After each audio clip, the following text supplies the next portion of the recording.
Ya teman, balik lagi sama saya dan di sini saya akan review suatu CPU cooler. CPU cooler terjangkau di harga di bawah 200.000 lah. Yang dimana tersebut saingannya seperti ID Cooling M403 yang sama-sama menggunakan 9 cm dan juga di sini produk terbaru dari PC Cooler. Ini adalah PC Cooler R200 yang berwarna hitam semua. Meskipun cuma menggunakan 2 pipa, gak masalah juga sih, harga terjangkau. Tapi dari segi tampilannya dia itu sangat bagus dan sangat cocok sekali lah kalau bisa merakit PC di low end menggunakan CPU cooler ini, apalagi kalau bisa menggunakan Core i3 di Gen 12, 13 maupun di semua Core i3 di generasinya supaya lebih aman dan juga bisa mendinginkan lah untuk yang ada di sini. Meskipun nanti saya tuh akan menguji yang menggunakan Ryzen 5 5600K dan apakah ini bisa mendinginkan atau tidak. Dan di sini dia tuh produknya sangat simpel sekali, tulisannya garansi resmi dari AMD. Dan yang paling menarik harganya di 145.000 untuk harga yang ada di sini. Bisa dibilang belum sama ongkirnya lah. Kalau misalnya ada ongkirnya paling di 155.000 lah untuk biasanya. Tapi ini lebih murah daripada yang serinya ID Cooling M403. Meskipun dari segi pipanya dia itu lebih bagus, tapi dari segi tampilannya aku lebih suka ini sih. Dari mereknya PC Cooler R200 yang berwarna full black. Sangat cocok sekali kalau bisa kalian merakit PC bertemakan full hitam semua. Dan juga casing kalian cuma support di 150 mm untuk ketinggian CPU coolernya. Dan sebelum saya jelaskan apa saja spesifikasi yang ada di sini dan juga mereviewnya, jangan lupa klik subscribe di pojok kanan bawah tuh ya, tinggal diklik seperti itu. Lanjut yang pertama di sini saya unboxing dulu sebelum saya bacakan spesifikasi di bagian belakang sini. Yang pertama kita buka dulu isiannya apa aja.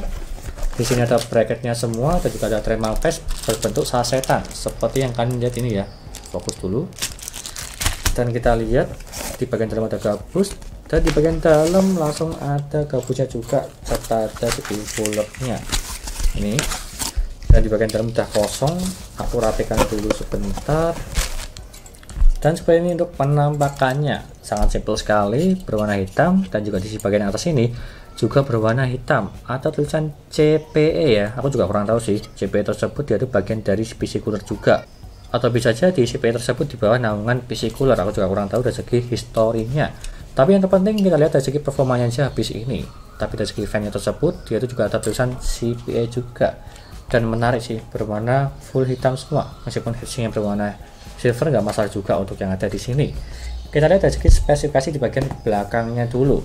Untuk yang ada di sini, dia tuh untuk support Intel dan juga AMD. Kalau yang Intel di 115X 1200, 1700 dan juga 1800. Jadi Intel generasi semuanya itu bisa, tapi yang serinya Core ya.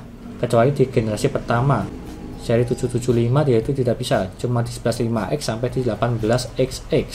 Intel generasi baru dia itu bisa, support Gen 14. Kalau yang AMD cuma support di AM4 dan juga AM5. Jadi ya masih aman-aman aja sih untuk AMD.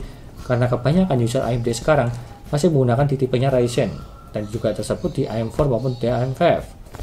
Dan juga di sini ketinggiannya di 130 mm, ketinggian dari atas ke bawah. Jadi semua casing dia itu support ya, kecuali di casing mini PC dia itu tidak support. Jadi ya wajar sih. Tapi intinya semua casing kantoran, gaming dia itu masih support lah untuk yang ini. Menggunakan 2 pipa aja untuk yang ada di sini. Dan juga fan-nya tersebut di 9,2 cm ya, standar pada umumnya lah. Kebanyakan tersebut yang paling bawah di 9,2, yang paling standar di 12 cm.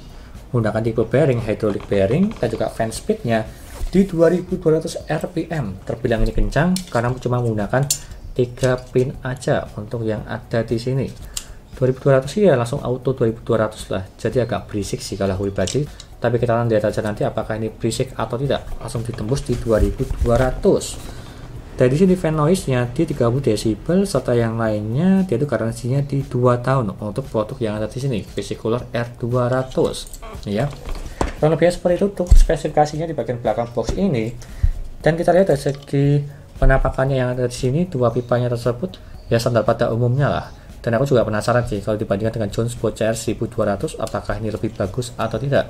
Meskipun dari segi harganya ini lebih mahal, tapi dari segi heatsinknya ini lebih besar sih daripada Jones CR 1200. Dan juga ini rapi semua dari segi tipe heatsinknya dan juga berwarna full hitam.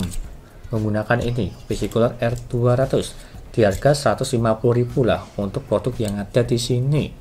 Kurang lebihnya seperti itu, nggak usah berlama-lama, kita akan tes saja nanti di pemasangan dulu di Ryzen 5 5600G atau di pemasangan di soketnya AMD AM4. Dan kita tes saja nanti dengan CPU cooler lainnya, apakah ini bisa bersaing atau tidak di harganya yang paling tinggi maupun di harga yang sama. Kurang lebihnya seperti itu, lanjut ke reviewnya.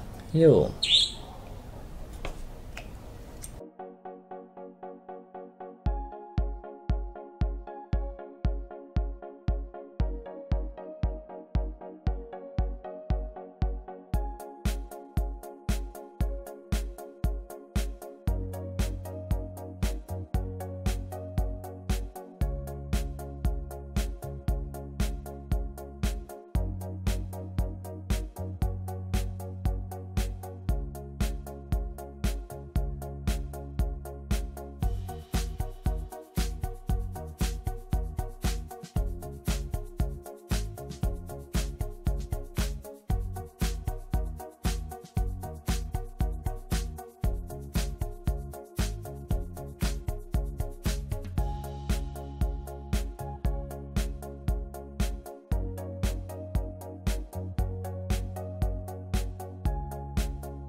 Lanjut ke pengujian suhunya menggunakan PC Cooler R200 yang dimana suhu ruangannya cuma di 29 derajat tanpa AC sama sekali disandingkan menggunakan Ryzen 5 5600G.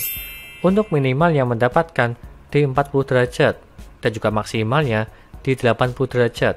Untuk minimalnya cuma diam aja di desktop tidak ngapa-ngapain, dia mentok paling bawah cuma di 40 derajat dan juga maksimalnya saya tes di Geekbench dan dia mentok paling tinggi di 80 derajat terbilang ini masih aman semua, minimal maupun maksimalnya.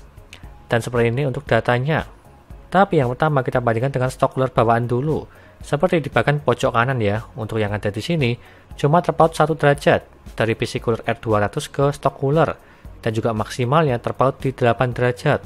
Kalau dari segi performanya emang lebih bagusan R200 meskipun dia tuh ada peningkatan sedikit dari segi suhunya. Kalau minimalnya bisa dibilang sama lah, cuma terpaut 1 derajat dan juga maksimalnya cukup jauh sampai di 8 derajat. Jadi ya wajar sih untuk yang ini.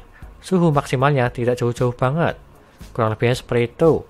Dan kalau kita bandingkan dari segi R300, sama-sama dari segi PC Cooler, cuma terpaut di 1 derajat dan juga 2 derajat lah untuk yang ini, seperti bagannya. Dan juga di CPU cooler yang lainnya, dia itu malah kalah dari segi R200-nya. Jadi ya wajar sih, ada harga, ada kualitas. Dan di sini bagannya silahkan di pause kalau pengen dilihat.